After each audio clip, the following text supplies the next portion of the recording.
नमस्कार दोस्तों, बेबाक भाषा के दो टूक कार्यक्रम में आपका दिल से स्वागत है। नीट घोटाला, 24 लाख बच्चों का भविष्य। और देखिए, मोदी जी के मंत्री अभी अभी मंत्री बने धर्मेंद्र प्रधान जी, जिनके ऊपर देश की शिक्षा का भार है।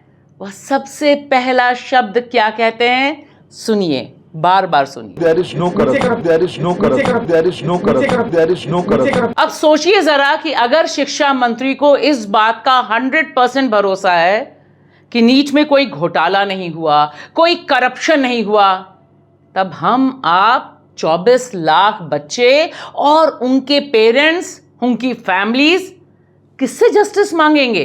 क्योंकि यहां तो सारे ही के सारे लोग ऊपर से उतरे हुए दिखाई दे रहे हैं। अभी तक चुनाव प्रचार में मोदी जी ने कहा कि मैं कन्विंस हूं कि मैं बायोलॉजिकल नहीं हूं। धर्मेंद्र प्रधान का बयान सुनते हुए मैं सोच रही थी, क्या उन्हें भी यही बीमारी लग गई है कि अभी एक रत्ती जांच नहीं हुई? मंत्री महोदय, अभी ना आपके मंत्रालय ने जांच की है, और आप जिस जांच का जिक्र कर रहे हैं कि कुछ एकेडमिक्स को आपने जुटाया है, आपने जिस संस्था ने यह पूरा का पूरा एग्जाम कराया, यह उसकी इंटरनल इंक्वायरी है, उसी का चेयरमैन कौन है आप जानते हैं। इस बड़े घोटाले की जांच सीबीआई या सुप्रीम कोर्ट के जज जो रिटायर हों, उनके नेतृत्व में कोई टीम करे तो समझ भी आता है। क्योंकि जिस तरह से परत दर परत धर्मेंद्र जी यह घोटाला खुल रहा है, वह मोदी सरकार के लिए जो पहला सत्र होने जा रहा है 25 जून से, उसमें बड़ा बवाल खड़ा करेगा। क्योंकि यहां पर छात्रों की बदौलत जिस तरह का स्कैम सामने आया है, उसे आप लाख कोशिश करके भी छिपा नहीं पाएंगे कि किस तरह से इतना बड़ा घोटाला हुआ। एक ही सेंटर में 8 टॉपर्स, 8 टॉपर्स के सिंगल नेम। और तो और इन 8 टॉपर्स में से वह शख्स भी हैं जिन्होंने 12वीं की परीक्षा पास तक नहीं की, फेल हो गई मैडम। मॉडल कौन सा है ये मैं बात नहीं करूंगी, बात यहां छात्र या छात्रा का नहीं है मंत्री महोदय, बात यहां आपके सिस्टम का है। क्योंकि कितना भी आप दावा कर लें, आज की तारीख में देश में वे तमाम लोग, जिसमें आपके भक्त भी शामिल होंगे, जिनको अपने बच्चों को डॉक्टर बनाना होगा, अपने बच्चों को अच्छी परीक्षा के जरिए आगे बढ़ाना होगा, वे सब इस बात पर विश्वास करने के लिए तैयार नहीं हैं कि नीट में घोटाला नहीं हुआ है। घोटाला तो बहुत बड़ा हुआ है, और जिसकी परत दर परत उखड़कर उधड़कर सीधे सीधे आपसे सवाल पूछ रही है, जवाब मांग रही है।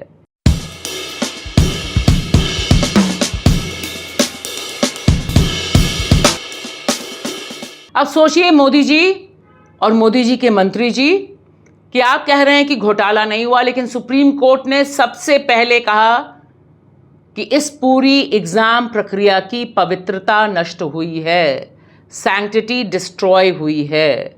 सैंक्टिटी कैसे डिस्ट्रॉय होती है, पवित्रता कैसे नष्ट होती है? तब जब लाखों करोड़ों बच्चों का जो भरोसा है आप पर, उसे आप तोड़ते हैं। और यह ध्यान दीजिए कि इसमें बच्चे जो जाते हैं वह तकरीबन 1 लाख जो पूरे के पूरे इंस्टीट्यूट्स हैं, मेडिकल कॉलेज हैं, सरकारी और प्राइवेट, उनमें दाखिले के लिए परीक्षा देते हैं, जिनमें 55,000 के करीब सरकारी हॉस्पिटल्स हैं, कॉलेजेस हैं। अब आप सोचिए कि इस साल ऐसा क्या चमत्कार हुआ, नीट ने क्या एग्जाम पेपर इतना आसान लिख दिया? बच्चे इसकी गवाही नहीं दे रहे, बच्चे बता रहे हैं कि एग्जाम कठिन था। तो ऐसा क्या गुल खिला 2024 में मंत्री महोदय कि इस बार 67 छात्र टॉप करते हैं, और टॉप ऐसे वैसे नहीं, फुल मार्क्स लाते हैं, 720 नंबर मिलते हैं। जबकि आंकड़ा स्क्रीन पर देखिए आप, पिछले साल 2023 में सिर्फ 2 छात्रों को पूरे नंबर मिले थे, यानी 720 आउट ऑफ 720। 2022 में 0, किसी को भी 720 नहीं मिले थे।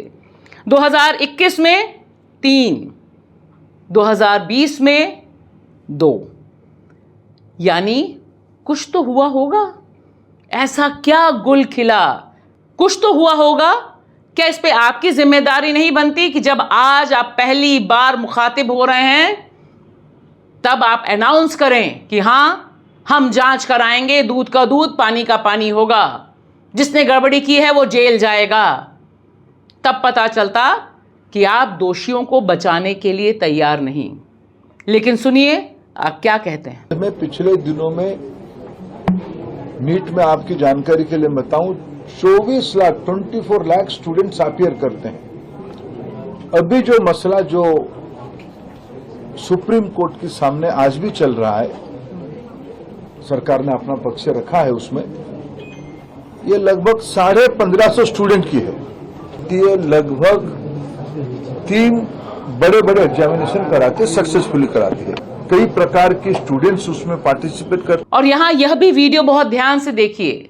महेश पेरी का यह वीडियो, इसके कुछ अंश बहुत अहम बिंदु उठा रहे हैं।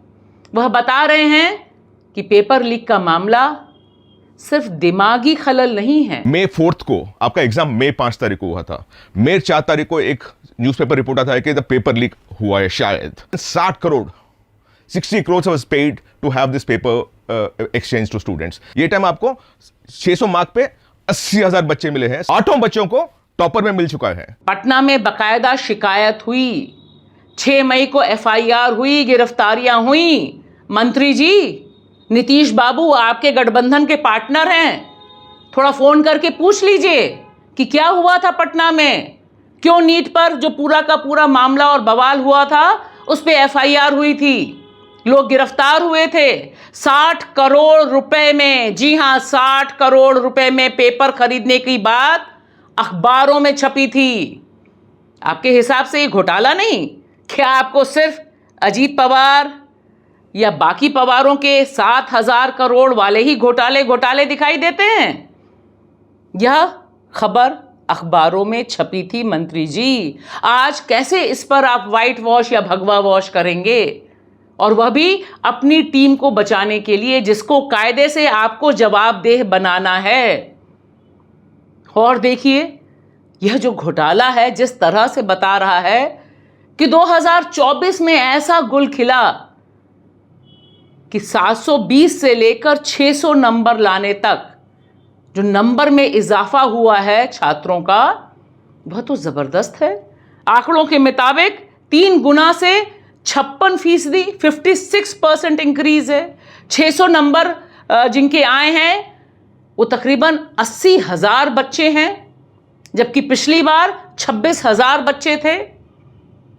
हो सकता है आप ये कहें जरूर इसमें कि अब बच्चों का 1 साल में मोदी जी ने IQ बहुत तेज कर दिया है, इसलिए सारे के सारे ही अव्वल हो रहे हैं। और सबसे ज्यादा शर्मनाक बात यह है कि मंत्री महोदय, आप आड़ ले रहे हैं कि जिन 1,563 बच्चों को ग्रेस मार्क्स दिए गए, उनके बारे में तो सुप्रीम कोर्ट ने कह ही दिया कि दोबारा परीक्षा होगी, तो इतना हंगामा करने की क्या जरूरत है। यह आपने कोई खैरात नहीं दी है।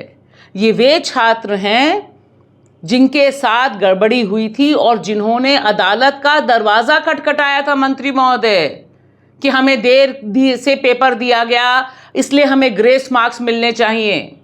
अगर आप शुरू से लेकर अंत तक पूरी प्रक्रिया को देखेंगे, जिस दिन पर्चा बटा, पर्चे में क्वेश्चन पेपर का गड़बड़ होना, एक सेंटर में 2 सेट ऑफ क्वेश्चन पेपर्स का बटना, हिंदी वालों को अंग्रेजी, अंग्रेजी वालों को हिंदी देना, पेपर देर से बांटा जाना, बहुत बड़ा घोटाला दिखाई दे रहा है। और यह मुझे एक बात का भरोसा बहुत तगड़ा है मोदी जी और मोदी जी के मंत्री जी, कि अब आप कितनी भी कोशिश कर लेंगे, यह घोटाला कारपेट के नीचे यानी पर्दे के नीचे, कालीन के नीचे दब नहीं पाएगा, क्योंकि छात्र गुस्से में हैं, उनका भविष्य दांव पे लगा हुआ है। और सिर्फ यही 23 लाख नहीं, आने वाले सालों में भी बच्चों को डॉक्टर बनना है, उन्हें सपना देखना है, और उनके सपने के साथ जो ये विश्वासघात हुआ है, इसमें आपको बताना पड़ेगा कि दोषी कौन है। किसकी गिरफ्तारी करवा रहे हैं आप? कब इंक्वायरी करेंगे? यह मामूली बात नहीं है। इसे यूं ही हंस के टालने की कोशिश मत कीजिए। शुक्रिया।